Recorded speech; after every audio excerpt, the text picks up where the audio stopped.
High, কেমন আছো তোমরা? দেখো যা প্রচণ্ড ঠান্ডা পড়েছে, একটু পিঠে দেখাবো না তাই কি কখনো হয় বলো? তাই চলে এসেছি আজকে পাটিসাপটা নিয়ে। দেখো গুড় আর নারকেল কোড়া, নারকেল ভাঙার পর যেই জলটা ছিল সেই জলটা দিয়ে দিয়েছি, দিয়ে তার সাথে নারকেলটা দিয়ে একটু পাটালি গুড় দিয়ে এইভাবে ঢাকা দিয়ে দিয়ে আমরা পুরটা তৈরি করে নেবো। একটু পরে ক্ষীর আর মাখা সন্দেশও দেবো, তোমাদের দেখিয়ে দিচ্ছি পরে সেটা। এবার ঢাকা দিয়ে দিয়ে আস্তে আস্তে এটা হবে, বেশি বাড়ালে হবে না, গ্যাসটা পুড়ে যেতে পারে, ওই জন্য গ্যাসটা কমিয়েই আমরা করব। এবার যা প্রচণ্ড ঠান্ডাটা পড়েছে এবার তো জমিয়ে তো একটু পিঠে তো খেতেই হবে বলো।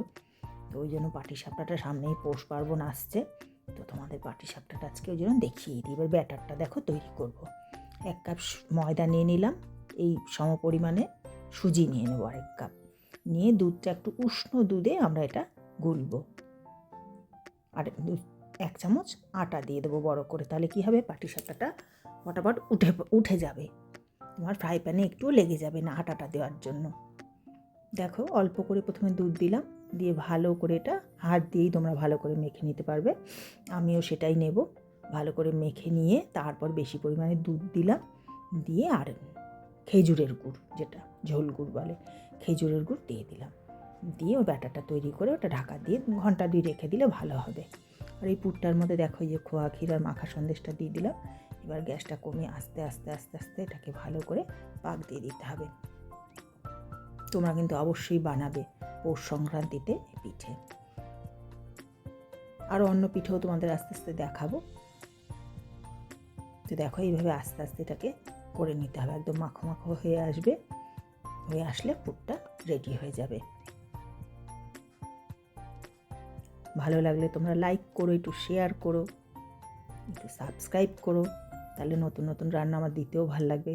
আর দেখো প্রথমে ঘি একটু মাখিয়ে নিয়েছি ফ্রাই প্যানটা খুব গরম করলে হবে না, একদম গরম করে ঘিটা মাখিয়ে নিয়ে একটু ঠান্ডা করে নিতে হবে, তাহলে দেখবে পিঠে একদম তোমাদের কোনো কষ্টই হবে না তুলতে। কিন্তু বেশি গরম হয়ে গেলে ব্যাটারটা দিলে কিন্তু তাহলে ওটা লেগে যেতে পারে, ওই জন্য বেশি গরম একদমই করবে না ফ্রাই প্যানটাকে। দেখেছো পিঠেটা উঠে গেল।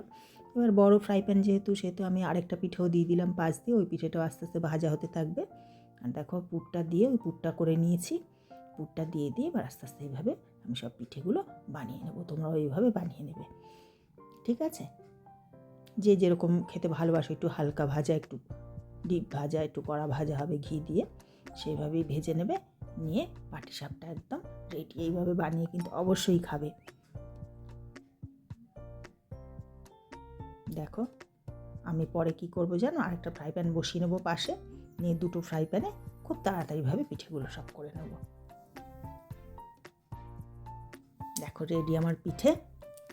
আজকের মতো টাটা, সবাই ভালো থাকবে।